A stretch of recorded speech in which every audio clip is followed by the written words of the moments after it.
Good morning, beautiful. I have a new batch of papers and I wanted to take a quick video of them as I usually do before I rip them up for collaging. In my last full-length video that wasn't sped up or time-lapsed, I showed these other jelly prints that I did the other day that were basically just using my limited color palette and the jelly plate. That was it. The reason that I set these aside and I was gonna make more is not only because I wanted to add texture and different things, but also all of these papers I did on that heavier, well, most of them are a heavier cardstock. And when you go to rip these, if you want to collage them, they're really thick and they're harder to work with. So I think they'll make more of a background page substrate. But anyway, I did the rest of these on printer paper and different types of paper. So mostly, so we'll see. But yeah, so here is the new pile. These are my book pages. There's a little stamping. Some of them are dyed and layered a little bit with stamping. It's acrylic ink, marker, some paint stamping, and then ink stamping. Just throwing down some ink. You get the idea. Some pattern making.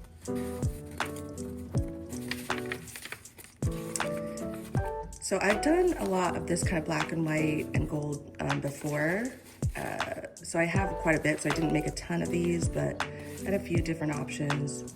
I like the stamping, did a couple of those, but I do a lot more of that. This was always just fun for me. I tried stamping over one that I painted on. You couldn't see it as well, but that could be cute as a little piece of fire. This is a homemade stamp. It's kind of fun. And I only got one of these. I used spray paint from a project I did before. It's just really messy and it's fun to work with, but the bottles get clogged and I didn't feel like the colors I had really matched everything, so I did a little bit, but anyway, one of those, some words, spray painted this. I like this pattern a lot, it's a stencil. So yeah, then this one just manually painted over, so it still is a book page, but you know, obviously if you put acrylic down first, it covers up all the book text, so it's not as fun to not see, I think, a little bit of that transparency. This one was actually just a page from this book I've been ripping out of. I was like, oh, that's a cute picture. I'll just keep it and add a little texture, so just acrylic marker. Anyway, like I said, these are backgrounds, so texture papers. And then this is one that I love this stamp, and I did another video with just the stamping process, but what would happen is I would do it on my jelly pad, and then I was like, oh, I gotta quickly move it somewhere else. So I started layering, and I really like it with all three colors. I think that's kind of cool. So here's one with 2, 3. And then, as you can see, I got carried away with that stamp, and I made a whole bunch of them. So I'll quickly go through these.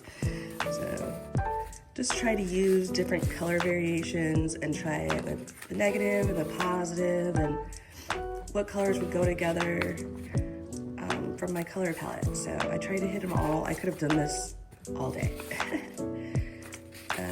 Yeah, some of these I love so much. It's like, what is that, wallpaper? So cute. And I love how the jelly printing can add like a little bit of a ghost print, and then you layer over that. So you get a hint of the blue behind. It's fun. This one could use another layer, but I thought it looked cool as it is, almost like denim. So lots of these. This one I didn't have a background, and there's the only one like that, and that looks cool too. But yeah, look at that. I love it. This one needs another layer as well, but some of them I just kept them because I thought, well, the color is more of the value here in the texture. I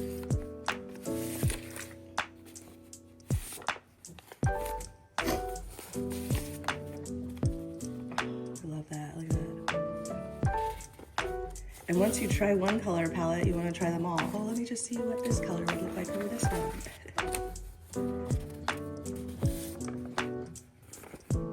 Oh, I love it.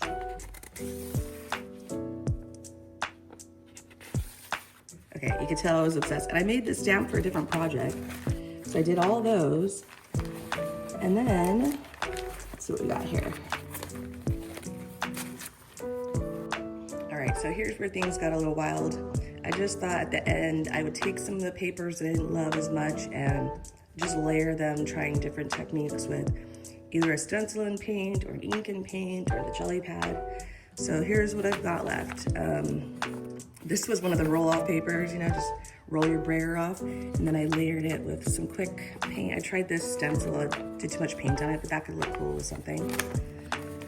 And then I do like the way the stencil looks, so I tried it with just ink instead, you know, just your regular stamp pad over, you know, a couple jelly prints, and see, that's so fun. Like, you can see how it just adds a lot of texture. So I just went back and played with some of these papers. So this is more stamping, different stencils.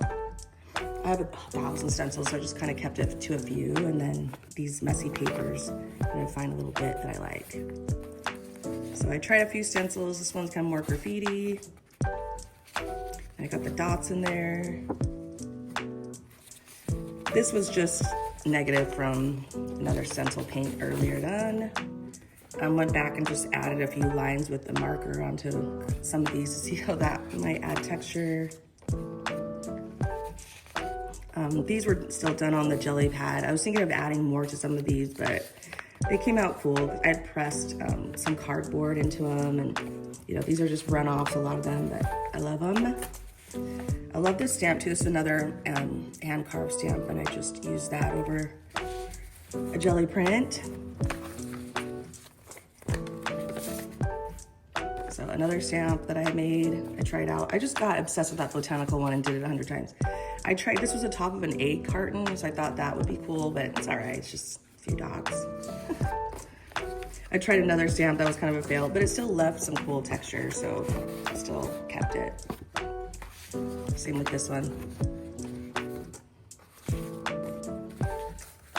Really, it's all about the colors. Ooh, that salmon color, I'm obsessed. So we'll see. I might continue to layer these with more later, but for this project, I only need like little snippets, so I'll just work with what I have, I think. I only did one of these. I actually don't mind printing on this. I have a whole bunch of deli paper, but I just find that it's fine to work with when you're collaging, but that, I don't know, unless you're gonna use it for transparency purposes, it's just as easy to use a thin piece of printer paper. So I only did one of those, but I have a bunch from another project too. Anyway, a few randos here with that stamp. And then I did try to do some secret writing. It's not my best skill, but again, you know, it's fun to try. I just used like a black piece of paper I had and tried out a semi-white marker. It's like a gray marker acrylic. You can, you know, just write fake words. I can't help myself and start writing real words, so I have to be careful, but it's fun to have a couple of these to rip up. And same with this, I just did some quick doodling so that we had options when it came to some of the black and white stuff if I wanted to use that. And then the negative spray paint of that one earlier, I just flipped it. Once the stencil was still wet with the paint, flipped it. And then same with this one. And then I thought I would, you know, just use some of this. It's actually not deli paper, it's like from Amazon, you know, the packaging paper. And just stamp really quickly, so I had some of this to work with too. So this is all stamping, which kind of has the graffiti effect anyways when you do it with the black. So I have a few of those. And then I did this stamp a few times because that's maybe some things to cut out, some botanicals. And then I tried this word stamp, which is kind of cool too. And then I thought, oh, I might want some actual stamp-looking stamps, so I put down some of those. This one didn't, I kept it in the block so it didn't press down as well as I wanted it to, but still could have a grungy effect for layering. Another stamp there. Words. So yeah, all just stamps. That's a coffee one, coffee stain looking one. This was when I was still outside spray painting, so I did spray paint this, you can see, and then that's like what I'm talking about when I flip the stamp, so you get still some of that grungy effect left. So this could be fun. I also got bit by bugs when I was making that, so I was like, nah, I'm done. But yeah, so these were my runoff papers, you know, the scraps. I threw down some ink on some of them, or, you know, just quickly doodled, so I'd have some of that to work with if I wanted to. And then not like these need to be shown, but these are just all the runoffs, and I'm like, I'm not throwing these away. So this is what happens in the end, is like, I will keep these and I'll end up continuing to, you know, stamp on them or whatever until they turn into something that I want to use. I don't see why you'd throw this away when something like this could obviously be ripped up as part of a collage. So I don't know, like I would never throw these away. Here's one that had the spray painting, kind of a fail, but again, that could be cut out. This could be cut out. A lot of these could be layered. Same with this. See, even this is just interesting. I don't know. Are you like me? Do you save all your scraps and try to reuse them for a future project, even if they're a fail? I love it. So anyway, that was it, babes. Hope that you go make something fun today. Make something that you love. Do something that you love. You know, life is short, and this is your one chance. So better enjoy it. Love ya.